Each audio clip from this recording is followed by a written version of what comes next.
crente. Não estou dizendo nada absolutamente com isso, porque a Bíblia diz em Tiago que Satanás também crê e estremece. Ele crê na palavra, ele sabe que a Bíblia é 100% a palavra de Deus, ele crê que Deus existe, ele crê em tudo que nós cremos, não obedece. Ser crente não é apenas crer, ser crente é obedecer, é confiar, é dedicar, é entregar. Satanás não se entrega a Deus. O crente, além de crer como o diabo crê, também deve se entregar, deve se submeter a Deus, coisa que Satanás não se submete. Agora, como crente que sou, que creio que a Bíblia é a palavra de Deus, 100% a palavra de Deus, creio que a Bíblia é a palavra de Deus e não contém a palavra de Deus, por isso que a Bíblia não precisa ser reescrita, para mim não precisa, ela é completa, ela é perfeita. Mesmo assim, eu tenho o direito dado por Deus de examinar as Escrituras. Então nós precisamos examinar a Bíblia. A Bíblia foi feita para que a estudássemos, a compreendêssemos. Agora eu fico impressionado com certos crentes que são tão credos, mas tão credos, que acreditam mesmo sem entender. Alguém diz ou está escrito e ele crê naquilo da maneira como está escrito. Tem que crer, ok, mas precisa compreender. Então o Senhor Jesus disse-nos coisas que nós precisamos compreender. Eu já falei aqui sobre a impossibilidade de Jesus ter morrido na sexta-feira, né? Porque ele disse que outro sinal não seria dado senão do profeta Jonas, que ficou 3 dias e 3 noites no ventre do peixe. 3 dias e 3 noites. Morrendo na sexta, ele não teria ficado 3 noites, tá bom? E Jesus não erra não, nunca errou. E eu leio hoje um texto intrigante que você viu aí na chamada do vídeo, quando Jesus diz em Mateus 24, versos 34 e 35, eu lhes asseguro que não passará esta geração até que todas estas coisas aconteçam. E ele reafirma dizendo, os céus e a terra passarão, mas as minhas palavras jamais passarão.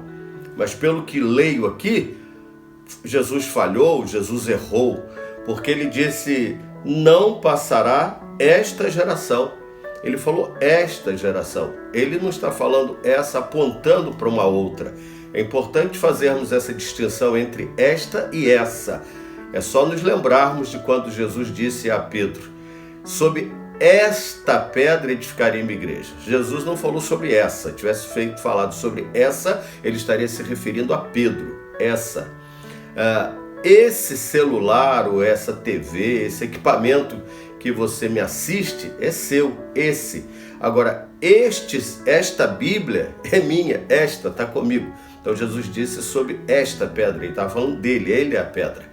E Jesus está falando sobre, não passará esta geração. Ele está falando sobre a geração atual. Mas aí vamos entender, porque se não entendermos, tomaremos Jesus como tendo falhado. Jesus falhou, Jesus errou. Mas está dito aqui, eu lhes asseguro, ele está dizendo, eu lhes asseguro que não passará esta geração até que todas estas coisas aconteçam, inclusive o fim do mundo. Ele está falando das últimas coisas, coisas que não aconteceram ainda. Ele disse que a geração, não vou dar spoiler aqui, né? Do que eu mesmo vou dizer, ele disse que esta geração não vai passar sem que todas as coisas aconteçam. E eles entenderam errado. E muita gente estaria entendendo errado hoje, ainda incrédulo, sei lá por quê, né? Não questiona. De que geração Jesus, afinal de contas, está falando? Ele está falando da geração ali de Pedro, da geração de Mateus, que escreveu, da geração de Paulo, que ainda se converteria. É dessa geração que Jesus está falando? Não. Eles até pensaram, viu? Se tornaram crentes muito dedicados. O próprio Paulo disse, nós os que estivermos vivos, ele se refere a ele e aqueles que estavam vivos junto com ele, porque nem Paulo, no alto da sua intelectualidade, havia entendido. Jesus não falava de uma geração de pessoas de 40, 50, 60 anos, da geração de João, que viveu até cerca de 95, 96 anos, beirou os 100 anos. Foi o único que não morreu de morte matada, morreu de morte natural. Mas Jesus falava de que geração então? Vamos falar logo, para terminar e ser muito rápido, Jesus não se refere à geração de pessoas, ele diz geração da humanidade. A humanidade está dividida em 4 gerações. É muito interessante isso, porque temos 4 estações do ano, né? Nós temos outono, primavera, verão, inverno. Nós temos 4 luas. Nós temos 4, né? Tudo, a natureza dividida em 4, os 4 pontos cardeais da Terra. E com a geração da humanidade não é diferente. 4 gerações. A primeira geração que passou foi a geração de Adão e Eva, que terminou em Noé, que começou a construir a arca, e ali começa uma segunda geração em Noé, que termina quando Deus chama um homem chamado Abrão para começar um novo povo. E eu quero falar em um certo outro vídeo sobre diferença de hebreu, judeu e israelita. Há uma diferença, né? Há pessoas que chamam Abraão de judeu. Abraão não foi judeu. Deixa para outro vídeo.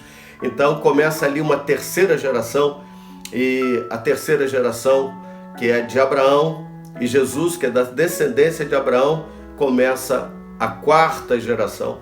E ele está dizendo sobre esta geração. Ele está falando dele, a geração dele. A igreja, Jesus inaugura a igreja, ele começa a igreja, ele fala para Pedro sobre esta pedra edificaria uma igreja. E aqui ele disse, não passará esta geração, ele é esta geração, é a geração de Cristo. Ele disse, eu sou o alfa e o ômega, não passará essa geração, não haverá uma 5ª geração.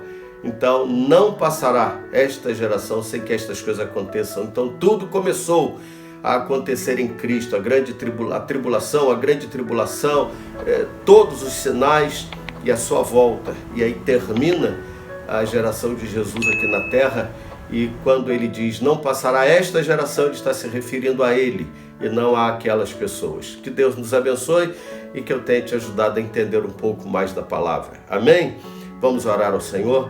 Bendito Deus e Pai, muito obrigado por tua preciosa palavra que nos ensina. Obrigado pelo teu Santo Espírito que nos ensina através da tua palavra, usando a tua palavra. Obrigado porque o teu Espírito é teu, é o Senhor mesmo, que usa a tua palavra, Senhor, a sua palavra para nos ensinar. Muito obrigado, em nome de Jesus. Amém.